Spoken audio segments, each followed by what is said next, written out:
me and you, we've been talking about what we've been seeing as far as like the drama at No Jumper. We're trying to fucking trace back the origins of this shit, you know?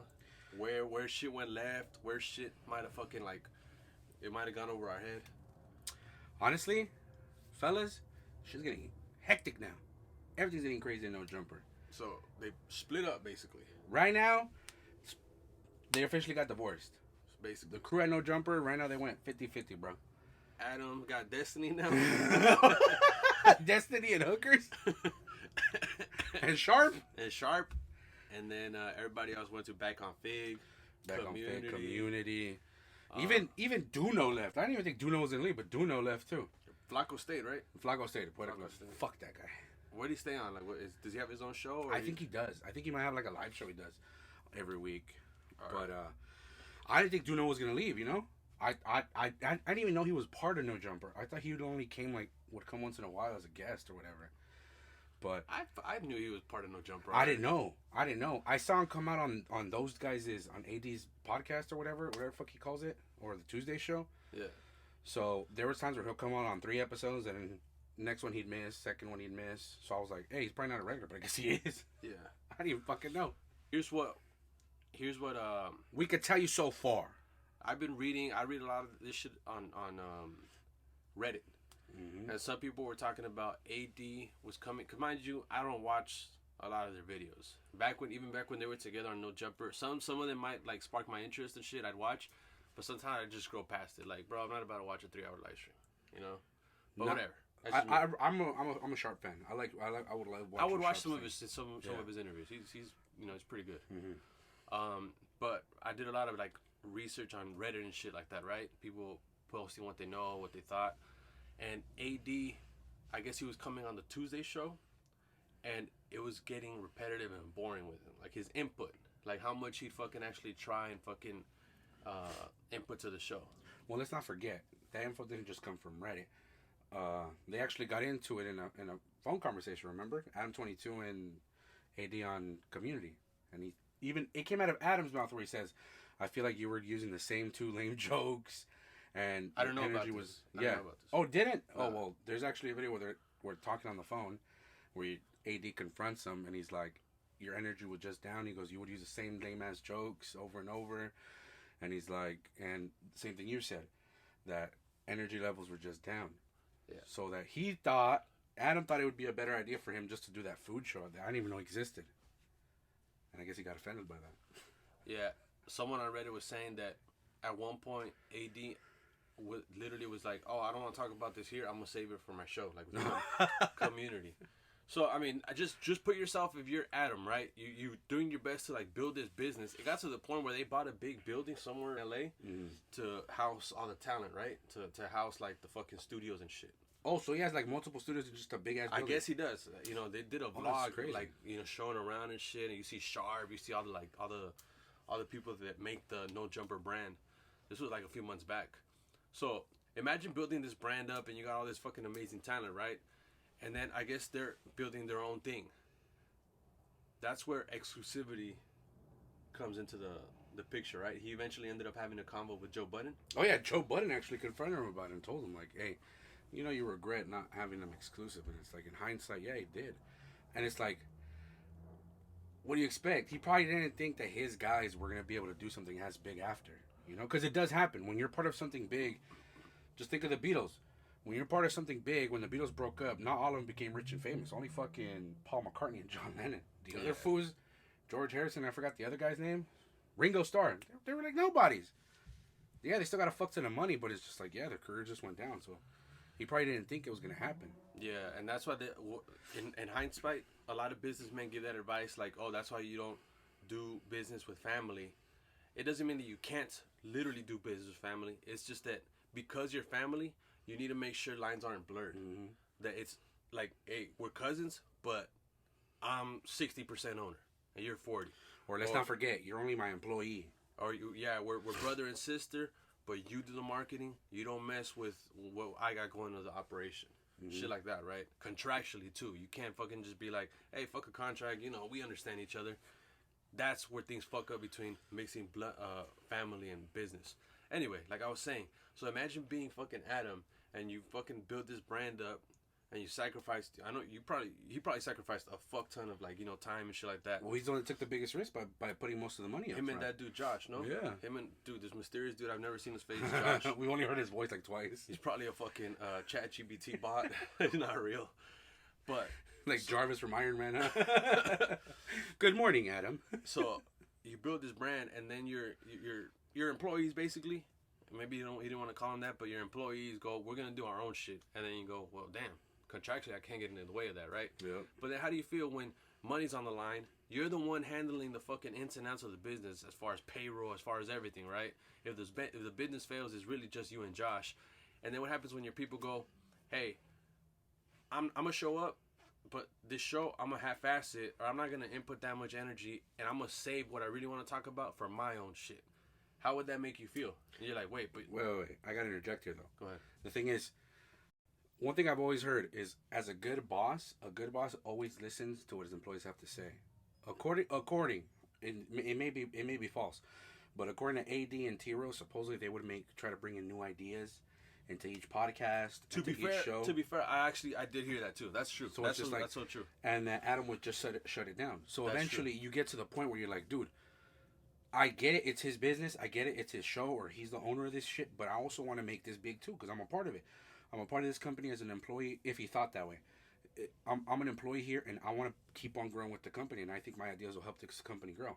And if you keep getting shot down over and over and over by your own boss, then at the same time you're just like, well then fuck it. I might as well start my own shit and see where it goes. That's so true. So at the same time, Adam is at fault, because I'm pretty sure if he would have been like, hey, you know what? You want to do a podcast that's going to be this? You want to do community? Let's try it. If it works, awesome. Why? Because I'm still going to catch a paycheck. And you're still going to be happy doing your own thing, but under the No Jumper umbrella, you know? True. He fucked up. He didn't want to listen to his employees. That's true. So I do understand Adam's side, where it's just like, dude, I'm the one that took the biggest risk. It's true. He took the biggest risk by investing all the money he did into buying the big-ass $3 million studio, into doing all kinds of other dumb shit. So I understand that part, where it's just like, he should be able to get the last decision, like make the last executive decision and be like, okay, we're killing it, we're doing it, or whatever. But he did fuck up by not trying to listen to his employees' ideas from the very beginning. You know, if he would have done that, I'm pretty sure they would not have been in this position. Community and Back on Fig would have been under No Jumper. But both are to blame at this point. You know, I feel like it's at fault from both parties, don't you think? Or what do you think? Yeah, I think, and from what I can see, because I have my opinions on Adam, bro, I do think that there's some shady shit with him. So I agree mostly with. What do you mean? He just shady from what I can see, from what he does to people. From like, he'll literally host a show where a dude is getting his ass beat and just be like, oh shit. Meanwhile, you know, he's like, fuck yeah, views, you know, like. Hey, once he saw the blood leaking off of Kelpie's face, he goes, you know what I mean? He goes, oh shit, oh fuck. But in the meantime, he's like, bro, how many shares is this gonna get? You know? He went back home and boned his porn star wife, and was going like, oh yeah, just got like 11 million views. Yeah. How?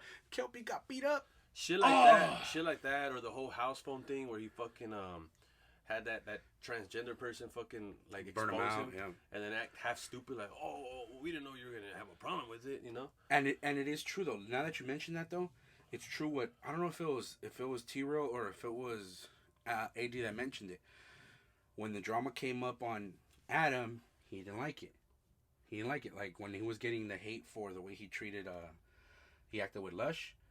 He was going like, oh, bro, but he snaked on me. He was a snake on me. Everybody was like, but what did you do to House Phone? What did you do to the other guys? You did the exact same thing and didn't give a flying fuck. Yep. But now that one of your own guys did it on you, oh, bro, it's the worst thing ever. He's a snake. He's a scumbag. Screw this guy. So it's just like... Loony. So it's just like, dude, you look like a hypocrite. Yep. Like, you literally just bit your own tongue when you fucking did that shit, trying to confront him on the podcast live. So that's what I mean by, this is really, for the most part, this is Adam's undoing, bro. Yeah. I think this was just like his, I don't want to say karma and shit, but...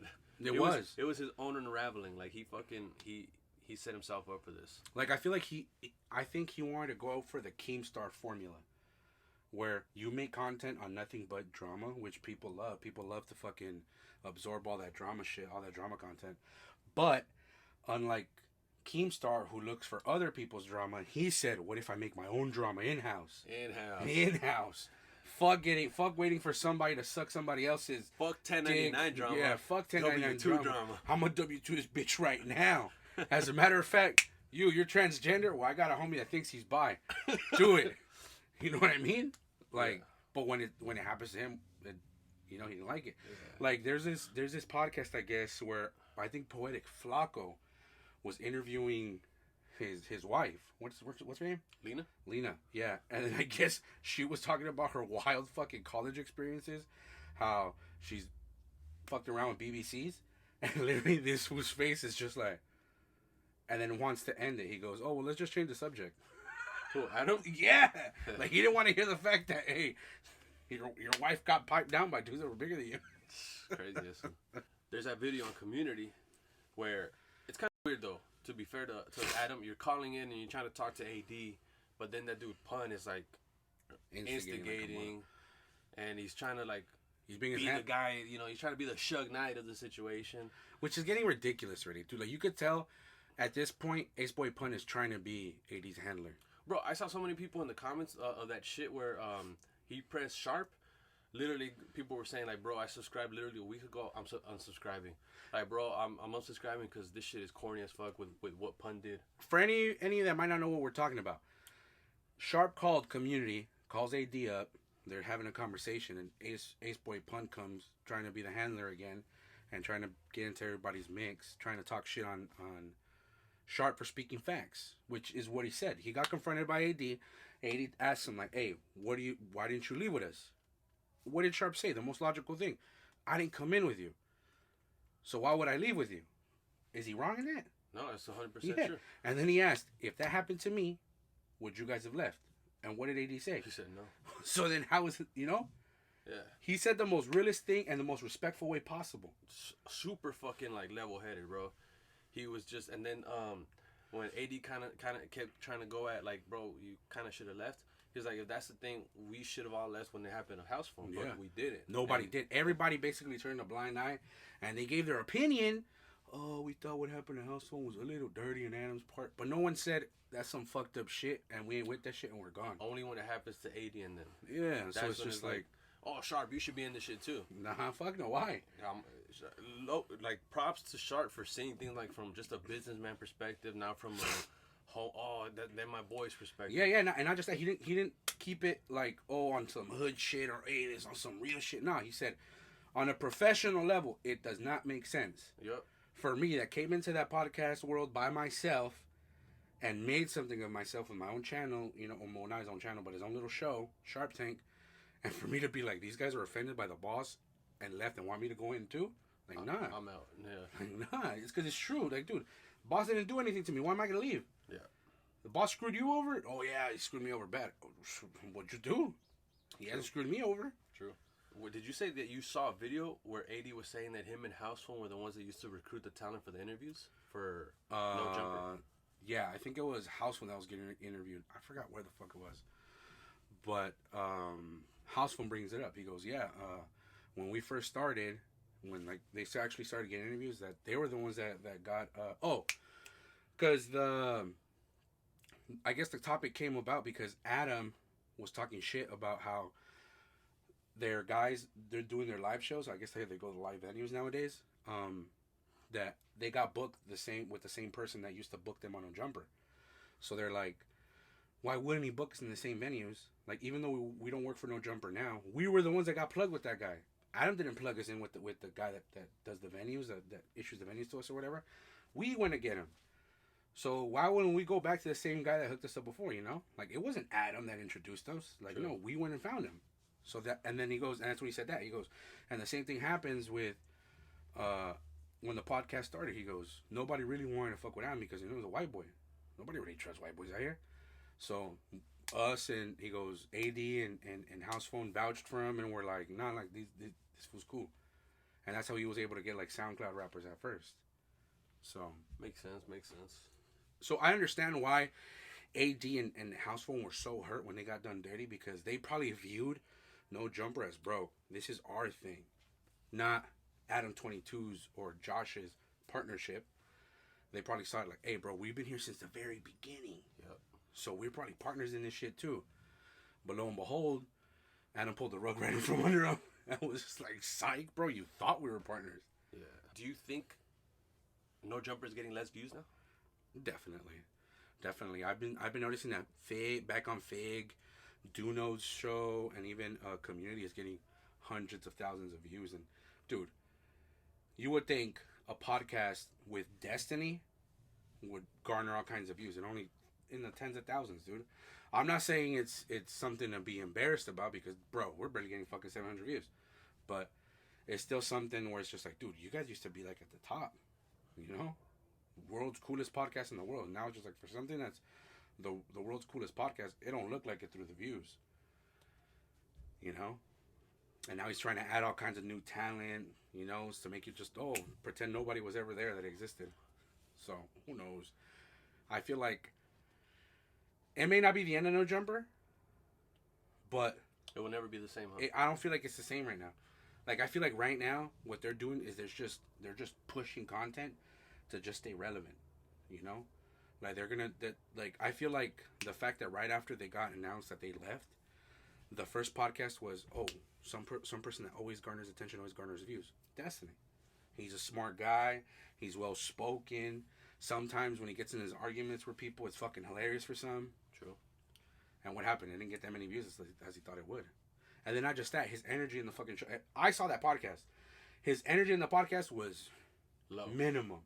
Low. Like, literally, the girls are debating Destiny, and he's just like this. Heartbroken and shit. He misses AD. Doing this. Not even like a, you know, when Kelpie got beat up, not even a, none of that. Like, super low energy. Do you think Community and Back on Fig and them, they're going to, like, eventually top No Jumper, or you think No Jumper will still be above? I don't know. That's a good question. Because they have good talent. Mm-hmm. But do they have will they build that brand up to be that big? I feel like they could build the brand up, personally, if they completely leave that whole hood shit mentality out of it. You know, because plenty of times... That's what people said in the comments, too. Yeah, a lot of people said that in the comments. If they leave that whole because the only reason why they're doing the Community instead of regular Community was a hood mentality, you know? And it's like, yes, I feel like it's a great way to capture your fans, to capture new viewership in the beginning. But I feel like once you build your channel already, like... Sometimes you just gotta leave it out. Like, sometimes people get tired. Like, really, fool? Like, you want to keep it 100? You want to fucking be gangster about it? Like, no, bro, be a man about it. Or talk your shit from a man's point of view. My bad. Talk your shit from a man's point of view. True. Not from a gangbanger's, you know? True. Not saying he's a gangbanger, but you know how... You've seen it, though. You know what I mean. Yeah. And I'm pretty sure a lot of viewers know what I mean. But what's your point of view? What do you think? Is it the end of No Jumper? I don't think it's the end of No Jumper. I think that brand is big enough to get over, like, to survive this. How do you think he'll bounce back, though? There has to be a way for No Jumper to bounce back. What do you think? I think he's gonna go into making documentaries. What? I think he's gonna go into making documentaries about what exactly. I don't know. Where the fuck did that come from? He's leaving that rapper shit. He's not doing it anymore? If you notice, it went from like doing a lot of up and coming rappers to then doing all sorts of like online personalities. Now, he's currently, and he also has to look for that new way to reinvent himself. He might become the fucking documentary maker. Jumper documentary. I honestly think he has one or two options. One, quits entirely. Or two, he has to keep up with the drama thing now. Because that's his identity now. It's not even like people don't really know him for plug talk or like be like, oh yeah, bro, this fool does some crazy shit or does some interesting conversations during plug talk. When in reality, what people have said before that have watched it, they're like, dude, it's literally like the most boring interviews, and then it's just them fucking shit. So it's like, in reality, he just used the excuse of, oh, we do a podcast and then we fuck. When really not. It's just like, how old are you? 25. All right, good enough. ID? College? No? All right. You everybody ready? Let's start fucking. Damn. Horny ass Adam. What the fuck? All right, but are we tripping? Is AD tripping and community tripping? Is Adam tripping or is B Tatum tripping? What do you think? Or is House Phone tripping too? Because we forgot about House Phone. He's probably the biggest one tripping. He already got tattoos on his face and everything. It's true. Let us know. Let us know, guys.